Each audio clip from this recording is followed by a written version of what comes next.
Good afternoon, everybody. This is Archbishop D. Chase, and welcome to this edition of Embracing the Black Messiah. We are so excited to have you with us, myself and my partner, Archbishop Sterling Lands. We're really going to have a great, quick but great deliberation and conversation today, and we hope that it enlightens you so that you can go forth and seek the truth. Yes. Now, say hello, Archbishop. How's everything going? Hello, everyone. It's good to be here. As you know, we're in this thing to win this thing for the cause of Christ.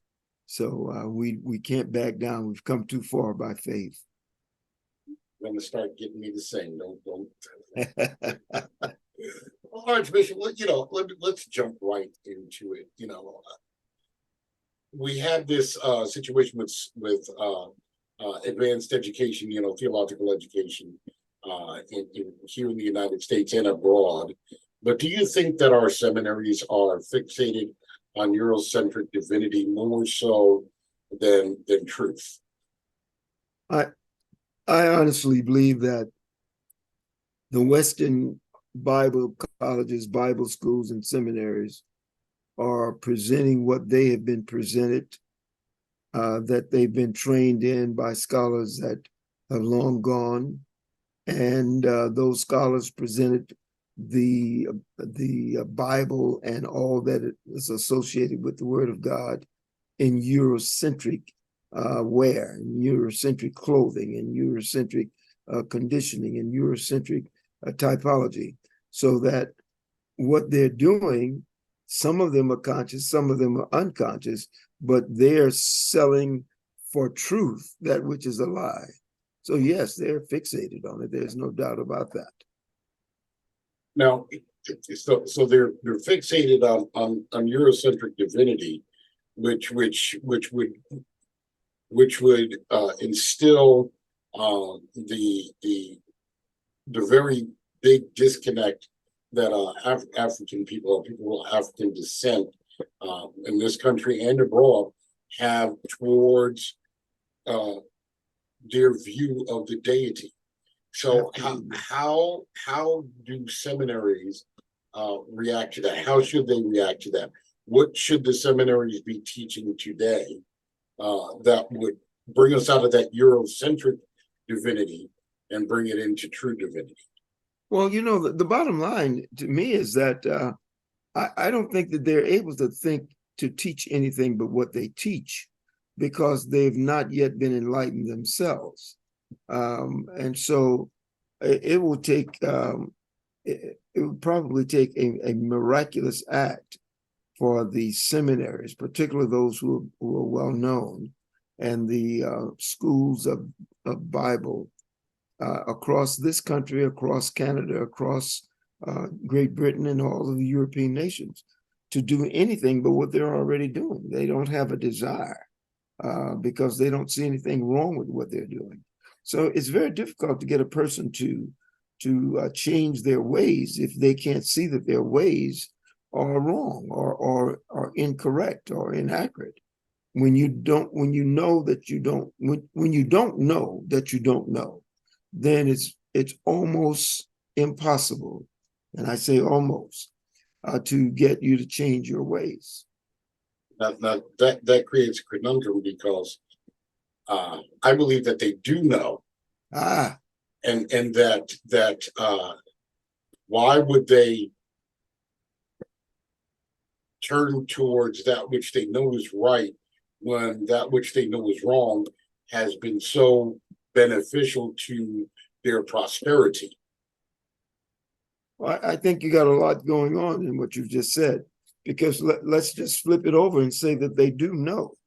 Well, they do know, but they are complicit, and there's a conflict of interest.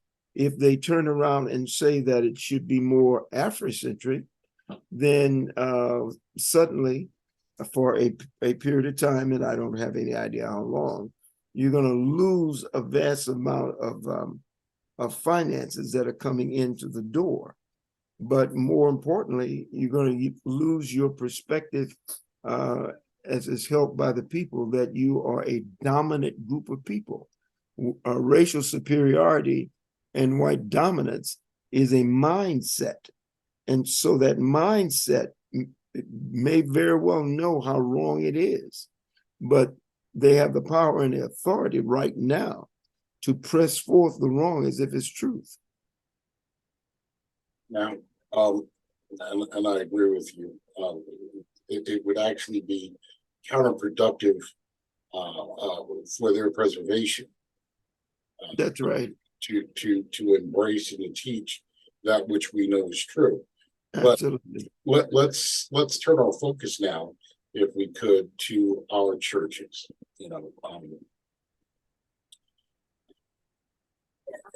Okay, I'm with you on that. We already know that our churches, are a product, especially here in the United States, are a product of a plantation, and coming off. Some look for the recognition and acceptance of their slave masters, and the other ones are just happy to be off the plantation. However, our people tend to operate more in emotion than fact. What is needed to counter that reality in our churches, that tend to operate more on the emotional side rather than the factual side? Well, I believe that it starts, and I believe you're clear on this yourself. It doesn't start in those Western seminaries. It doesn't start in the Western Bible colleges. It doesn't start with Western Christianity, because Western Christianity was informed in its origin by those who look like me. The Moors, the blacks who invaded that portion of the world, is the one who brought civilization to the Greeks and brought civilization to Rome, and therefore they're only presenting back to us what they were presented, except they have bleached it so that it looks more like them. So I believe that we have to go back to the root cause of this chasm. I think we have to go back and understand that what we're really talking about here, and I know this is getting way out of here, but what we're really talking about is white genetic survival and the fear of white genetic annihilation, because the gene pool that comes from the African culture of people is a stronger gene pool. The melanin gene pool is a stronger gene pool. So if you don't keep blacks down, then eventually they, without even necessarily putting forth any firepower or any type of hostile effort, they will multiply to the point where white becomes the subdominant group, and the dominant group becomes those who are in the majority. So if we're going to get really serious about it, and I know how serious you are, then we have to recognize that anti-blackness, Eurocentrism, white supremacy ideology is all anchored in that one area. And that one area is white genetic survival. So we could take issue with that and start fighting it to the nail. But the reality is that they are prepared to die if necessary in order to protect, quote, their future. I believe that our position must be totally counter to that. Let's don't fight. Let's don't ask them to change. Let's don't ask them to do anything different than what they've been doing. We start to do something different. So instead of looking for significance there, in that Eurocentric mindset, we should find significance, because it does exist, in the Afrocentric mindset. Instead of finding security or looking for security in the Eurocentric mindset, we should move back to the Afrocentric mindset for security. And not only that, our sense of belonging and acceptance should, instead of being hungrily desired through the Eurocentric tracts and the Eurocentric mind belief system, we should take this thing and then start dealing with our own affirmations within the African diaspora. Now, when we do that, we will begin to cut the ties, loosen the hold, and therefore we can breathe. And as we breathe, we can breathe. And as we breathe, we can actually become what it is that God initially intended for us to become, instead of focusing on what they're doing or not doing to us. They're really not doing anything to us that we are not allowing. In any way you cut it, people treat you the way you allow them to treat you. So after 400 years of slavery, and then the next 125 years of Jim Crow, black codes, and segregation, and et cetera, desegregation, we've learned to allow this type of treatment. Well, we have to unlearn that foolishness. And instead of allowing it, we now have to go back and say, okay, an end. We're done. And so the next generation of babies, when they come out the womb, we should be propping them up, understanding who they are. You are special. You're unique. There's no one in the whole earth like you. And I mean, start to build them from the beginning. You're not lying. You may not understand the depth of what you're saying, but that child don't know you don't understand the depth of it, and that child will grow up independent of a need to be affirmed by another group of people. And I realize I went a bit long on that, but that's okay. I think part of the problem why our churches tend to operate on emotion more than fact is because we've been let off the plantation, quote unquote, and we're still dwelling in that time, not realizing that we ourselves are creating another plantation. Yeah, that's real.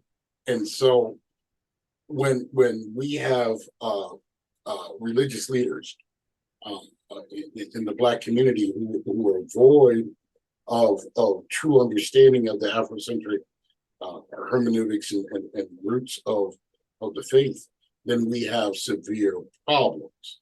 That's right.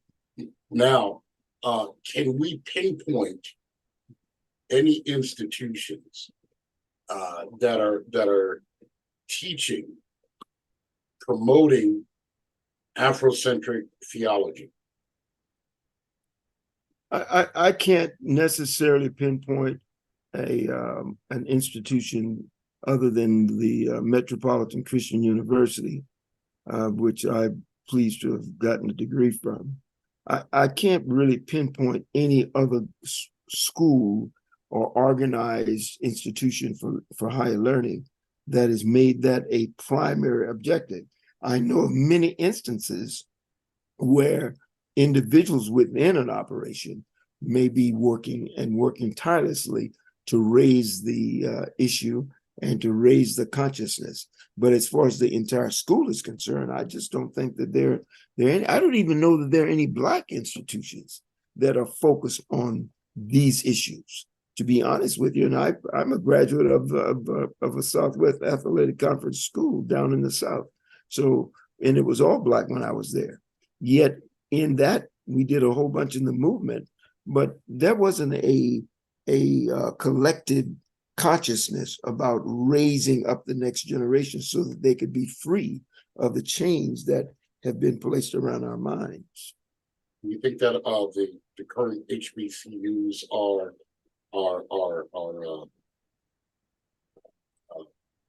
tied to the Eurocentric concepts and believe that is the epitome of educational knowledge, educational validity, and so on?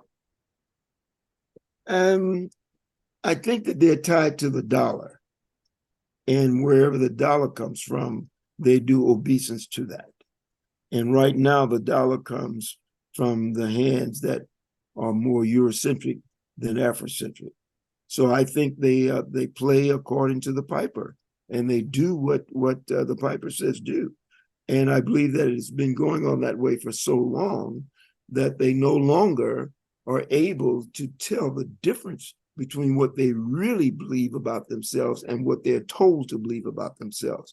I mean, after all, Christianity has been intricately intertwined with the history and the formation of the Western society. Well, we're over here in the Western society. So throughout its long history, I believe the church has been a major source of social services like schooling. Well, if it's going to be a major source of schooling, that's where we're dealing with the minds of young people. And of course, it's a major source of medical care. Well, people fear death. And so every pharmacy is a testimony of how much we fear death. And so we are constantly running to the sources of medical care. Well, guess what? Those sources right now in this part of the hemisphere, in this part of the globe, is primarily Western.